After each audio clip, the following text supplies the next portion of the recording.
В атаку стальными рядами мы поступью твердой идем. Родная столица за нами и Кремль и Отеческий дом. Hey everybody, Gunston Undercover here, and we have this character right here. Matt Tim, the second half of the Not So Dream Team. Matt Tim is a graduate of law school. I am. He is. He was.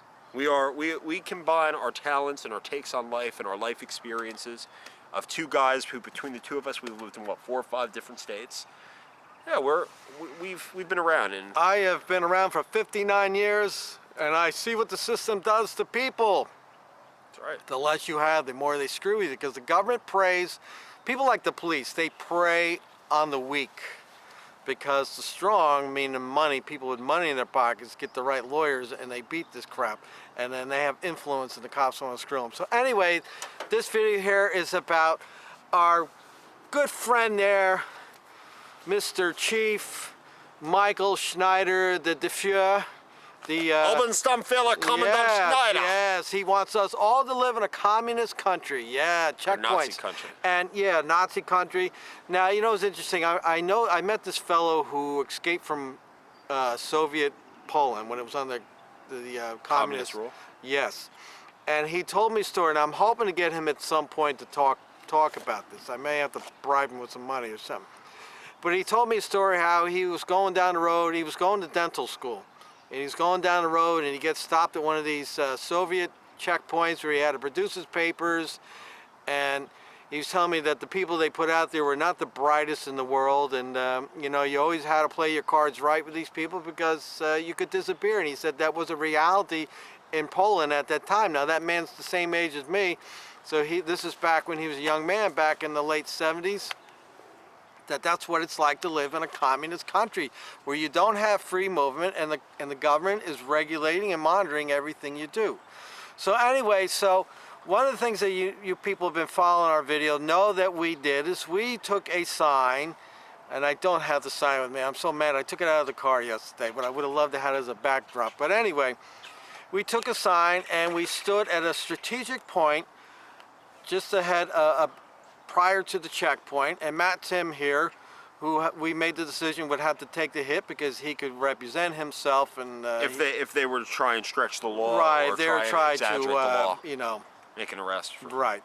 So I would do the video recording while he held the sign, and it was effective. There were several people who did turnouts. Why they did turnouts, I don't know. I just assumed that they don't want the government sticking their nose in their window. And I want to seize just this moment to emphasize something.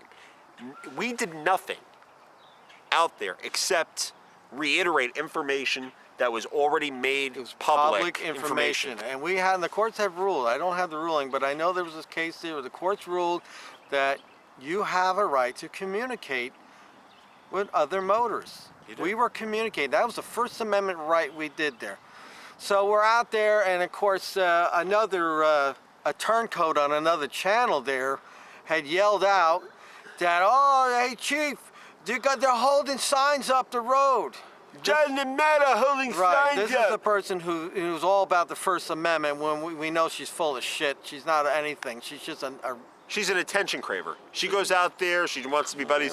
What's your name, officer? Yeah, I'm kind of a celebrity around here. So we're out there, she's out there standing there for 3-4 hours like a moron just recording something, and she's not getting anywhere. All 300 pounds of her. Yeah, we're paying for it too.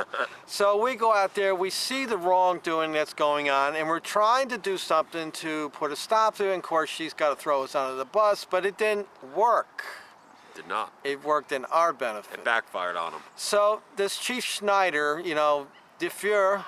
Oberstammfeller, Commandant Schneider. Yes, Commandant Schneider there, you know, he wants to get the praise. He wants that praise from the prosecutor's office. From Fehler Glamour. So now let me tell you about Mr. Schneider.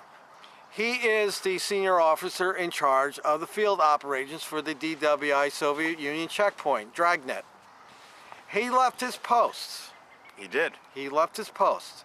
To drive what, 3 or 4 miles up? About well, a mile and a half, I would say I would say that's at least a mile or at least. Yeah, with the turnaround and everything, I'd say at least a mile that he had to go. He commandeered another deputy. You see her in the video there. She said, Deputy Dumpy over there. She's short and she's got this wide She's load. 5'2" by 5'2". She's got a wide load, and you look at the back of her pants, and they're like bag. I don't know where she got these pants And I'm into at. fat chicks too. But this it's all baggy, but it's riding up her big fat flat ass and everything. And really, and she's I got a video where she's bending over into a car, and I said, oh, that's not a good look. No. It's not a good look for anybody. It doesn't make the agency look very But anyway, professional. this is not about a person's lack of physical fitness. So Schneider shows up with this deputy. And at first, we kind of thought the deputy was just going for the ride, and she got commandeered. What's she gonna do? And this clown comes out there and he starts saying, I recognize your right to First Amendment. And then he starts, he's doing the All good, you're doing is helping drunk drivers. right, he's That's all doing the you're good doing. guy, bad guy. He's acknowledging what we're doing. Oh, great, I'm glad you acknowledge it. So why are you here? Just get lost. So he starts yelling at, barking at us like all bad cops do. They like to bark. They're barking dogs. So he comes and he barks, and I'm putting up with a lot of this crap. And, Matt said I handle myself pretty good. I did. I really, it was just a matter of time the foul language was going to come out of my mouth. That's just how we are here in New Jersey. We are in your face straight. So I finally lose it on him when he says, get a life. That's right. And I said, F you, a-hole. And he snapped even more and started coming back at me. And he keeps telling me, I'm running away. I'm not running away. I've been staying in the same place. He comes up there, he's like that dog that's going to charge you. Then when we face the dog backs down and backs up. He knew that camera was rolling, and he knew if he did something stupid, it was not going to be good for him. And John, I want to say something, or kind of put a question out there for the audience and everything. Okay, what ostensible legitimate purpose did Schneider serve by even coming out there, other than to try and intimidate us? That whole thing was to come out there and intimidate us, and to see if he could entice me into an argument or something that he could effect an arrest. It was all, he came out there to escalate. He even said it himself. Even said it himself in the video when he returned. We got them to leave. Yeah, see if it's that easy next time, buddy. See. Yeah. Yeah. He could have come out and said, I understand you got a right to be out here, and I'm all for it, but I really don't like what you're doing. I wish you could stop because we're trying to stop drunk drivers. But he didn't. He came out barking, and that's his big mistake. He was barking. And I would say to the prosecutor's office, this is the kind of person you have, this very high-charge, emotional person out there overseeing something like that. I mean, he is a lawsuit waiting to happen. It's a loose cannon. Right. So then later on, Matt brings up to me, says, they got him on the live feed over there. And I went back and I looked at the live feed, and Thanks to who? well, we're not going to say who, but anyway, so we get him on the live feed, and he's like, yeah, we got him to take the sign down. They went away.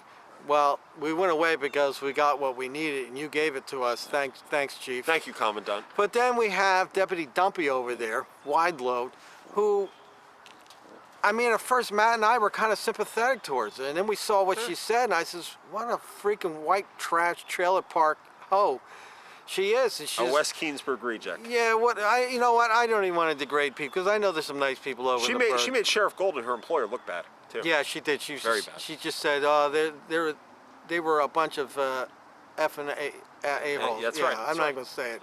And we caught that, and it's like, okay, fine. So now we're going to find out who you are. So if anybody out there watched that video with Deputy Dumpy, and we'll provide that little clip in this video here. We want to know who she is because we don't know at this point who she is, and we'd like to do a little bit more about her. And I want to be clear on something, and I want to clarify something. We don't wish any retribution upon Deputy Dumpy. We don't want anybody to do anything illegal. Right. We don't want anybody to take any action against her. But we want her identity so that we can forward it up with a complaint to Sheriff Golden about the unprofessionalism of his employees. Because that out there and her actions were patently unprofessional. Uncalled for. If there's any such thing as a law enforcement code of ethics, her behavior violated Right. it. That's just what we caught. We didn't hear what else she said. Now, if some of the things that you're seeing in these DWI checkpoints are alarming to you, you're certainly within your rights to express yourself. You can go to the Monmouth County Prosecutor's Facebook page, excuse me, You all right? and get on there and express yourself. When I say express yourself, don't get on there and start cussing them out and tell them what jerks they are and all that. Get on there and just say, as an American citizen, as a veteran or whatever, I don't appreciate what you're doing. What you're doing is wrong, and we don't like it. You know, get on there and express yourself. Be firm, be aggressive, but don't be threatening. That's right. That's right. And you know what else you can do, folks? Contact your elected representatives on the Monmouth County Board of Chosen Freeholders that supports, condones, and finances this charade. Right, and if you're on the prosecutor's office, ask them, demand it. What are your statistics? Well, how much did that checkpoint cost? What were the results? How many people did you arrest this year? And of the people that you arrested, how many were convicted? Because arrest means nothing, it's convictions. And they're playing games with the numbers by telling you, we arrested 3 people. Yeah, well, you arrested 3 and 2 you let go, and the other's going to be seeing you in court. So. And half the people, and piggybacking on what you were saying, half the people that are being handcuffed, they're not even technically being arrested. They're being detained for a breathalyzer test. Right. So that's not even arrested. Anyway, so that's the video. If you haven't seen it already, the Schneider video is well over 4,500 right now. He's becoming a star on my channel. So he's a disgrace to he Alan is Hurst. A disgrace, and I'm going to tell you something, Schneider. We're not done with you. We're not done with your checkpoint. Just because I wasn't there Friday doesn't mean nothing.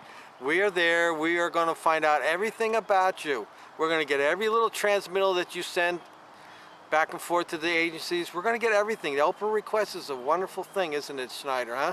We're going to find all out, all about you. We're going to exercise our First Amendment rights, and we are going to use our statutory and constitutional rights to expose the criminal fiefdom that is being operated under Chief Schneider's watch. That's right. He's a criminal. That's right, and I'll finish the video with this. You screwed the wrong people. So I would say to the next officers out there, there's a camera pointing at you, you better watch what you're saying, what you're doing, because the camera don't lie. Can you get over, though, on a side note or on an ending note, can you get over that the prosecutor's office, after the way he acted like a loose cannon with a short fuse, that they let him go out there again? Well, of course, they're all nepotists, they're all buddies out there. And then, you know, fine, I'll definitely finish it up. So we watched Friday to see if they're going to put an announcement up there for the DWI checkpoint on the prosecutor's office, and they didn't do it. Which makes it per se unconstitutional. The Supreme Court said the public has to be given notice of the checkpoint in advance. And I think the reason they didn't put it on there because they don't want me or Matt Tim or anybody else posting information about it that may not be favorable to them. Well, I got news for your prosecutor's office. I don't need your announcement of a DWI checkpoint to post on your postings. I'll just post it somewhere else on one of your other postings. We'll see you guys Friday in Red Bank. Okay, it's Gunnison on the cover. Till next time.